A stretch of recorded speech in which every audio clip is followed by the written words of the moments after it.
fava beans here that are flowering now. It's a great cool season crop we can grow over the winter. We're fortunate here, we're in zone 10B, and we can garden all throughout the year and have different times where different crops are more appropriate. So right now we're growing cool season stuff like these beautiful fava beans. We're gonna pick them when they're young this year and try out some new recipes. This is black lovage. It's a wonderful culinary herb. It tastes quite a bit like celery. It has quite a strong taste to it as well, but I think it's delicious. It's so good in soups. And then just behind it, we have another volunteer of a beautiful, useful plant. This is Clary Sage. Again, we grew this a few years ago, allowed it to go to seed, and now we have them popping up around the garden. This has a wonderful fragrance.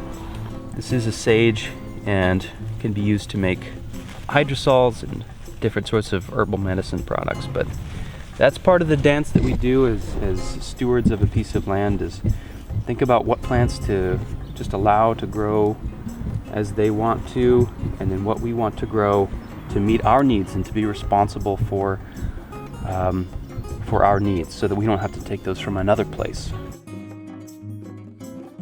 So this plant is called a Spice Z Nectaplum. So it's in the genus Prunus, like all of our plums and apricots and peaches.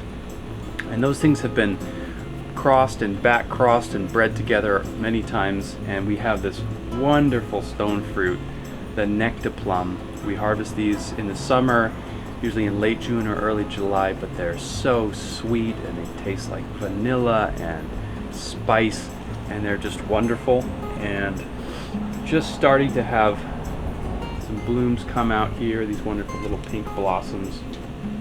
This plant here, this beautiful tall grass, is called Vetiver Grass. Vetiver Grass is from India. These things have incredibly deep root systems. These roots are really useful for holding a hillside together. If you can imagine, you know, those deep fibrous roots reaching down into that hillside and just holding it in place there. It can stop sediment and soil from eroding and coming off of those hillsides, and it'll catch that stuff behind it and then eventually build a natural terrace. This vetiver grass is easy to propagate by root divisions. So we got these plants initially. I bought them from a man named Connor Jones in Ojai, California. He's a permaculture instructor out there. And we bought 3 plants from him in 2018, and now we have over 100 of them. We just divide it up during the winter. You separate out little segments, and you can replant those elsewhere, and they'll establish as new plants. So that's another activity we did during Arts and Ecology Day.